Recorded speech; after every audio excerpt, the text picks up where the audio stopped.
Kain mo na yung pabebe. Kailan ba expiration nito? Sa Pasko pa na may expiration nito.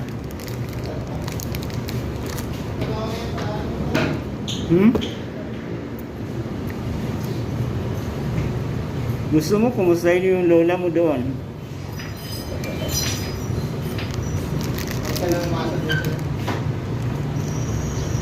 Ha?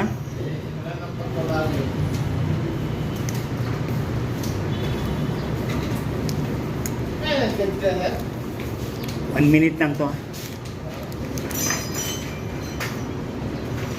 Hindi na talaga magbabago yun eh. Tanda na eh. Ibay na lang yun.